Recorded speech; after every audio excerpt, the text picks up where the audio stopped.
मीरान अपनी university complete करेगा, ये मेरा फाइनल फैसला है।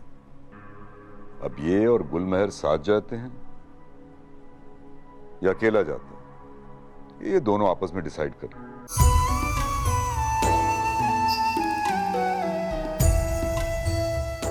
समझ ही नहीं आता किसको सजा दें, किसको माफ करें।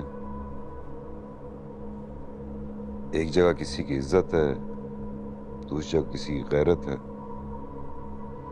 अब लड़के को सजा दें तो उसके माँ बाप, उसकी बीवी, उनके पास कुछ नहीं बचता। और अगर उसको माफ कर दें तो लड़की की गैरत है, उसके माँ बाप की इज्जत है, किसी के पास कुछ नहीं बचता। आप क्यों अपने सर में दर्द डाले हुए हैं? करने दें कोर्ट कचहरी को जो वो उनके लिए करते हैं। कानून अंधा होता है नूरुलैन,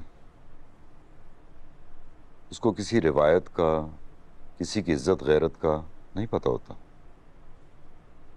शायद कानून की नजर में वो बेगुनाह हो। दोनों लड़का लड़की बालिग थे और सोच समझ के उन्होंने जो भी फैसला किया, शायद उनको कोई सजा ही ना हो और कानून छोड़ दे उनको। लेकिन उसके बाद जो फैसला होगा उसमें बहुत खूनरेजी होनी, और मैं वो घर बैठे तमाशा नहीं देख सकता। कल को इन्हीं लोगों के पास जाके वोट मांगने होते हैं। सर तो उनके माँ बाप को भी मिलनी चाहिए, डंडे तो उन्हें पड़ने चाहिए ना।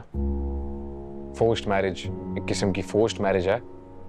इंसान को इंसान नहीं, कुत्ते बिल्ली समझ के जानवरों की तरह आपस में बांध दिया एक दूसरे के साथ। नतीजा तो ये होना ही है, यू नो। तुम गई थी ना उसकी शादी पर, थे ना खुश? हार पहना रहे थे, मेहंदी लगी हुई थी। फिर कैसी फोर्स मैरिज? इतना बड़ा आशिक था तो मना कर देता शादी से उस वक्त। किसने कहा था उसको? इसी को तो मैं मैदान कहता हूं। ईरान, सोच लो, सोच लो उतरने से पहले, फिर पीठ दिखा के मत भागना। एक नहीं, उसने 3 औरतों की जिंदगी बर्बाद की।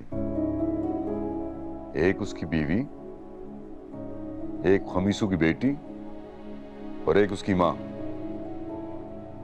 क्या हालत थी उसकी मां की, देखा था? और उसकी बीवी, उसको यह डर है कि उसका शौहर कारो करके मार दिया जाएगा। और फिर वो लड़की,